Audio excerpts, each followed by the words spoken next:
This season, Sheffield United are firmly in the promotion race under the guidance of Chris Wilder and his tactical setup that has brought the best out of a team looking to return to the Premier League.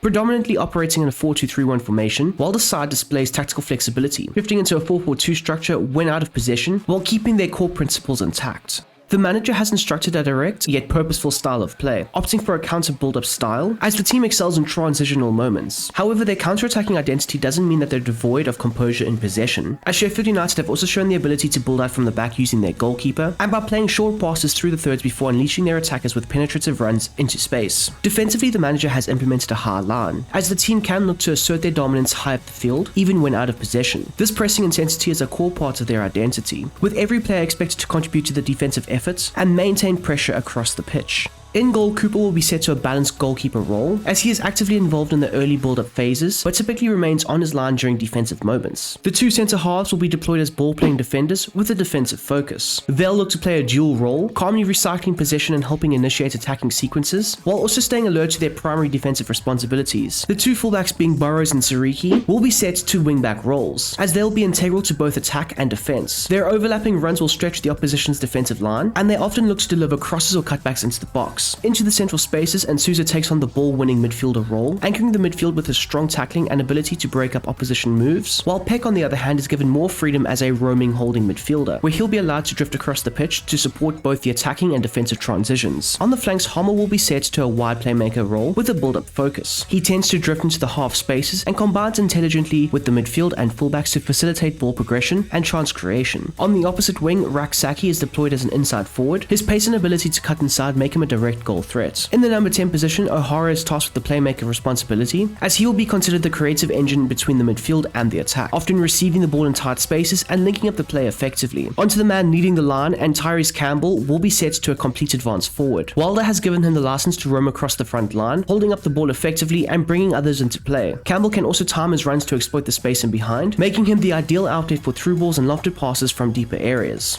When the Blades shift to their 4-4-2 defensive shape, their tactical intent becomes more conservative without compromising on structure. Their defensive approach now operates with a balanced line, forming a mid-block to remain compact while still maintaining pressing triggers. Several roles are tweaked in this out-of-possession setup, as the two centre-backs now play as out-and-out defenders, placing more emphasis on defensive stability and less on initiating attacks. The two wide defenders will drop slightly deeper and shift to natural fullbacks, maintaining the team's width but prioritizing defensive shape to prevent overloads on the flanks. And lastly, in the attacking line, O'Hara moves up to partner Campbell as a support advance forward. He'll look to press from the front and link up in transition, while his strike partner Campbell takes on a more attacking responsibility, with an increased focus on penetration, acting as the team's main outlet for transition moments.